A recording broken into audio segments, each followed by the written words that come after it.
জয় জগন্নাথ। তুমি কি জানো, জগন্নাথ দেবের ইতিহাস কেবল এক দেবতার গল্প নয়। এটা এক রহস্যময় যাত্রা, ভালোবাসা, বিশ্বাস আর এক অদ্ভুত অপূর্ণতার গল্প। আজ আমি ছোটু, সৌম্যজিৎ দার ভাই আর এই গল্পের পথপ্রদর্শক নিয়ে চলেছি তোমাকে সময়ের সেই প্রান্তে, যেখান থেকে শুরু হয়েছিল জগন্নাথ দেবের অলৌকিক ইতিহাস। দাদা জগন্নাথ মহাপ্রভুকে আজ্ঞে। আর আমি তোমাদের মহাপ্রভুর গল্প বলবো। এই গল্প শুরু হয় সত্যযুগে, যখন পৃথিবী ছিল শান্ত, কিন্তু কিছু রহস্য চিরকাল অন্ধকারে ঢাকা। সেই অন্ধকারের মাঝেই নীলাচল নামের এক পাহাড়ে, ঘন জঙ্গলের গভীরে, থাকতেন এক গোপন দেবতা, নীল মাধব, নীল রঙের ভগবান। তার রূপ নাকি ছিল এমন যে, তাকিয়ে থাকলে মনে হতো সমুদ্রের ঢেউ যেন তার চোখে প্রতিফলিত হচ্ছে, আর তার কপাল থেকে আলো বেরিয়ে জঙ্গলের গাছপালাকে সোনালি করে তুলত। কিন্তু এই দেবতার পূজা করতেন কেউ জানত না। শুধু একজন জানতেন, বিশ্ববাসু, শবর জাতির এক সরল বনবাসী। তিনি প্রতিদিন গোপনে সেই দেবতাকে পূজা করতেন, ফল, ফুল, বনফুল দিয়ে এবং নিজের সৎ হৃদয় দিয়ে। তিনি জানতেন, নীল মাধব কারো কাছে প্রকাশ পেতে চান না। তিনি আছেন, কিন্তু গোপনে। যে তাকে ভালোবাসবে, সেই তাকে পাবে, এই ছিল তার নীতি। কিন্তু দেবতার খবর ছড়িয়ে পড়ল রাজাদের মধ্যে। মালভা রাজ্যের রাজা ইন্দ্রদ্যুম্ন, যিনি ছিলেন ভগবান বিষ্ণুর একান্ত ভক্ত, শুনলেন এই অলৌকিক দেবতার কথা। তিনি তখন স্থির করলেন, আমি তাকে দেখব। আমি সেই নীলমাধবের দর্শন পাবই। রাজা দূত পাঠালেন, পুরোহিত পাঠালেন, কিন্তু কেউ ফিরে এলো না কোনো খবর নিয়ে। শেষে তিনি পাঠালেন নিজের পুরোহিত বিদ্যাপতিকে। বিদ্যাপতি দিনের পর দিন জঙ্গল ঘুরলেন। তখন তার দেখা হলো বিশ্ববাসুর মেয়ে ললিতার সঙ্গে। তাদের বন্ধুত্ব, তারপর ভালোবাসা। আর সেই সম্পর্কের কারণেই বিদ্যাপতি জানতে পারলেন এক অলৌকিক সত্য। একদিন ললিতার অনুরোধে বিশ্ববাসু সম্মত হলেন বিদ্যাপতিকে দেবতার দর্শনে নিয়ে যেতে। কিন্তু শর্ত দিলেন, তুমি চোখ বন্ধ করবে, অথবা আমি তোমাকে চোখ বেঁধে নিয়ে যাব।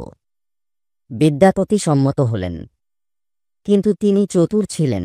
তাঁর হাতে সরিষার দানা নিয়ে পথ জুড়ে ফেলতে লাগলেন। তিনি জানতেন, এই দানা অঙ্কুরিত হবে আর রাজাকে পথ দেখাবে। গুহার সামনে পৌঁছে বিশ্ববাসু চোখের বাঁধন খুলে দিলেন।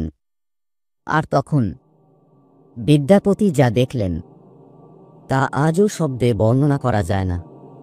একটি পাথরের মূর্তি, কিন্তু যেন শ্বাস নিচ্ছে। নীল রঙের, চোখে অসীম শান্তি। আর চারপাশে জঙ্গলের পাখিরা নীরব, যেন তারা জানে এই যে তাদের প্রভু। বিদ্যাপতি ফিরে এলেন রাজাকে জানাতে। রাজা তখন নিজেই যাত্রা শুরু করলেন বিশাল সেনা নিয়ে।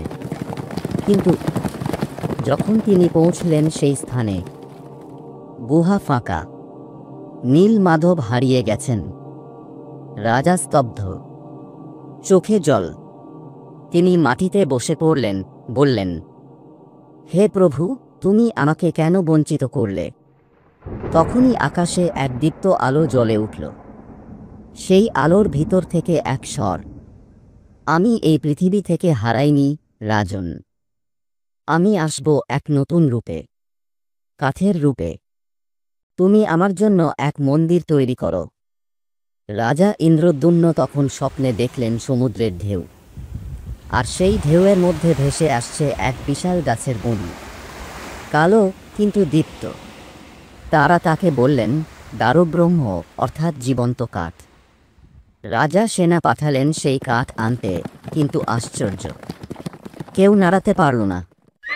হাতি, ঘোড়া, সৈন্য কিছুই কাজ করল না।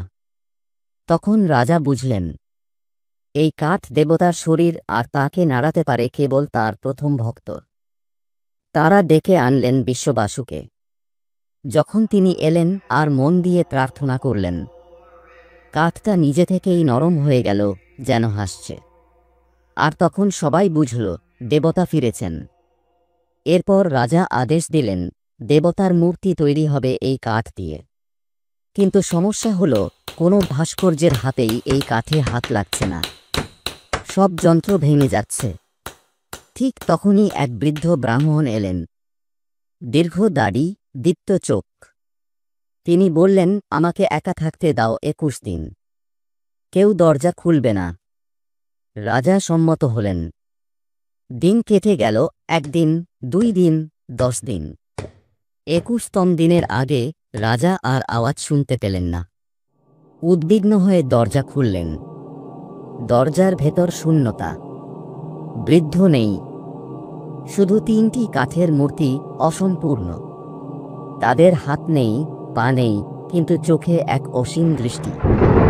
সেই মুহূর্তে আকাশে আবার সেই স্বর, এই আমার রূপ, আমি পূর্ণ, কারণ আমি সব অসম্পূর্ণতার ভিতরেও আছি।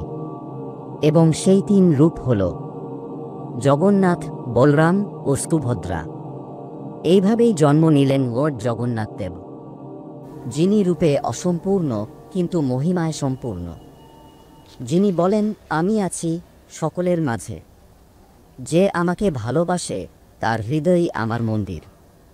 এই গল্প এখানেই শেষ নয়। এবার আসবে সুভদ্রা, এক ভালোবাসার প্রতীক, যিনি জগন্নাথের হৃদয়ের আনন্দ। দেখো পরের পর্ব। Part 2, Subhadra, the heart of devotion. আর হ্যাঁ, আমি ছোটু, আর এই আমার দাদা সৌম্যজিৎ পাঠকদার চ্যানেল। রংতুলি, ফুটে উঠুক মনের কথা। যদি ভালো লেগে থাকে তবে লাইক, শেয়ার আর পরের পার্টের অপেক্ষায় থেকো।